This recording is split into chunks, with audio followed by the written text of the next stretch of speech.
नमस्कार दोस्तों।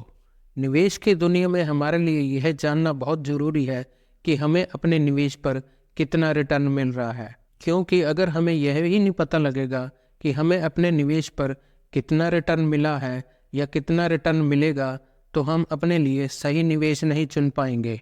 इसलिए हमें अपने फाइनेंशियल गोल को प्राप्त करने के लिए रिटर्न के बारे में जानना बहुत ज़रूरी है, ताकि हम अपने लिए एक सही निवेश चुन सकें। तो चलिए दोस्तों, आज हम जानते हैं कि निवेश की दुनिया में आमतौर पर कौन कौन से रिटर्न देखी जाती है और हमें कौन से निवेश पर कौन से रिटर्न देखनी चाहिए। ये सबसे सिंपल रिटर्न है। ये हमें बताती है कि हमें अपने निवेश पर कुल कितना प्रतिशत फायदा हुआ। जैसे कि मान लीजिए आपने कहीं पे 1 लाख रुपए निवेश किया और कुछ समय बाद आपको उसके बदले में 1,60,000 रुपये वापस मिले। इसका मतलब आपको आपके निवेश पर 60,000 रुपये का फायदा हुआ, यानी कि आपको 60% एब्सोल्यूट रिटर्न मिला। चलिए जानते हैं इसको कैसे कैलकुलेट किया जाता है। मान लीजिए आपने कहीं पर 1 लाख रुपए निवेश किया। हम इसको उस निवेश का परचेसिंग प्राइस कहेंगे। मान लीजिए कुछ समय बाद आपको उस निवेश से 1,60,000 रुपए प्राप्त हुए, जिसे हम सेल प्राइस कहेंगे। अब एब्सोल्यूट रिटर्न निकालने का फॉर्मूला है sale price purchase price divided purchase price, और इन सबको 100 से मल्टीप्लाई करने पर हमें एब्सोल्यूट रिटर्न मिल जाएगा। अब आप देखेंगे कि इस फॉर्मूले में सेल प्राइस और परचेज प्राइस भरने पर 60% एब्सोल्यूट रिटर्न आ जाएगा। इसका मतलब हमें हमारे निवेश पर 60% एब्सोल्यूट रिटर्न मिला। इस तरह आप देख सकते हैं कि आपको आपके निवेश पर 60% एब्सोल्यूट रिटर्न मिला। दोस्तों, इस तरह के रिटर्न का सबसे बड़ा फायदा यह है कि ये समझने में बिल्कुल सिंपल होती है। इसमें आपको आसानी के साथ पता लग जाता है कि आपको आपके निवेश पर कितने प्रतिशत फायदा हुआ। पर इस तरह की रिटर्न देखने का सबसे बड़ा नुकसान ये है कि ये टाइम फैक्टर को काउंट नहीं करती। जैसे कि मान लीजिए आपने दो जगह 1 लाख रुपये निवेश किया।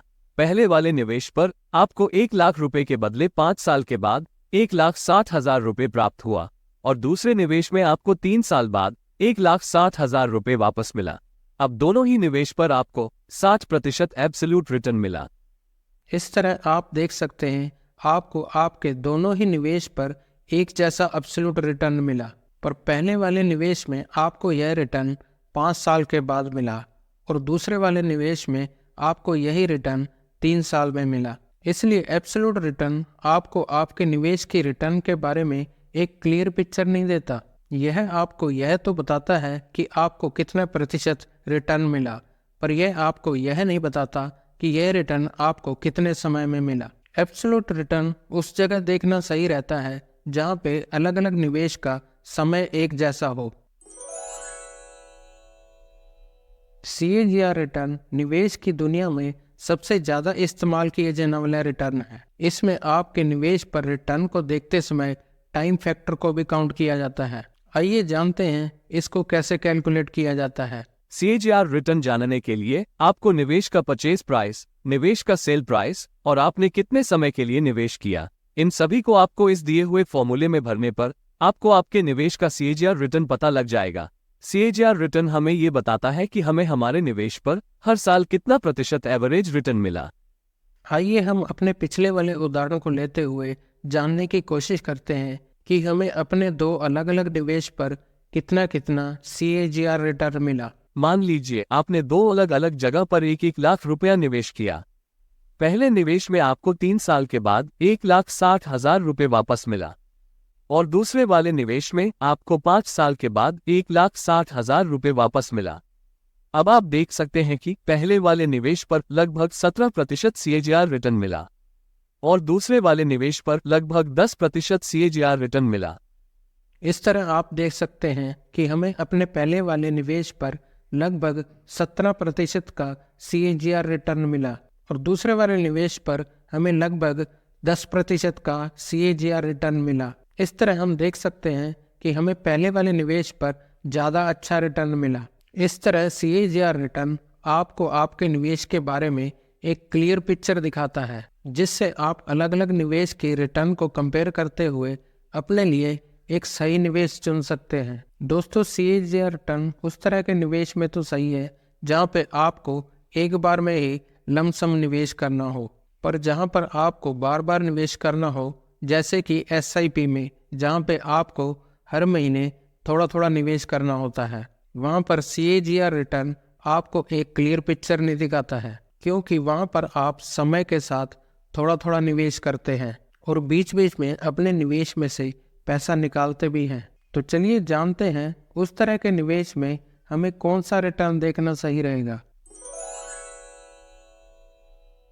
यह रिटर्न वहां पे देखा जाता है जहां पे आप बार बार निवेश करते हैं, जैसे कि आप SIP में निवेश करते हैं, क्योंकि यहाँ पर आप हर महीने एक नया निवेश करते हैं और अगर आप अपने निवेश में से कुछ पैसे रिडीम भी करते हैं तो इस तरह के रिटर्न में वह भी काउंट किया जाता है। यह आपको आपके हर निवेश की रिटर्न को जोड़ने के बाद एक एवरेज रिटर्न देता है। इसलिए आपको SIP के तरीके के निवेश में एक्सटेंडेड रेट ऑफ रिटर्न देखना चाहिए। चलिए जानते हैं इसको कैसे कैलकुलेट किया जाता है। इसको हम एक उदाहरण की मदद से समझते हैं।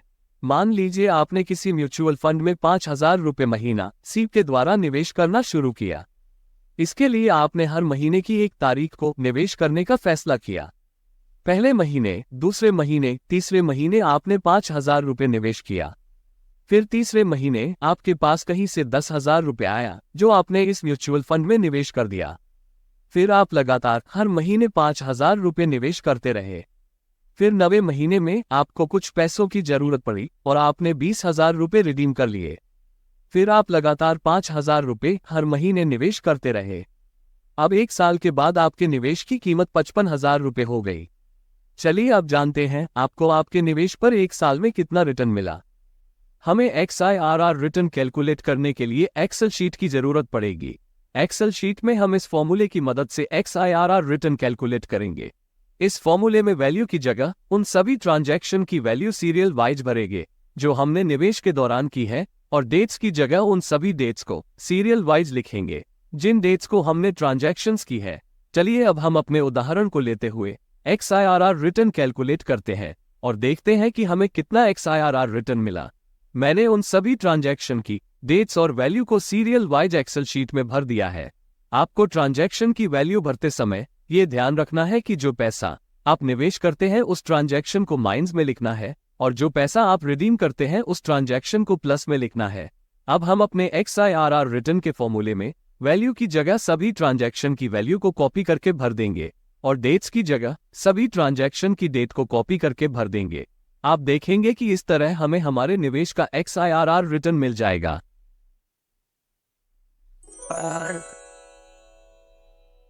तो दोस्तों ये कुछ ऐसी रिटर्न थी जो आमतौर पर निवेश को कंपेयर करने के लिए इस्तेमाल की जाती हैं। तो दोस्तों मैं इसी के साथ आपसे इजाज़त लेता हूं। मुझे उम्मीद है यह जानकारी आपको काफ़ी अच्छी लगी होगी और भविष्य में आपके बहुत काम आएगी। और अगर आपके मन में रिटर्न से संबंधित कोई सवाल हो तो आप मुझे कमेंट करके पूछ सकते हैं। नमस्कार।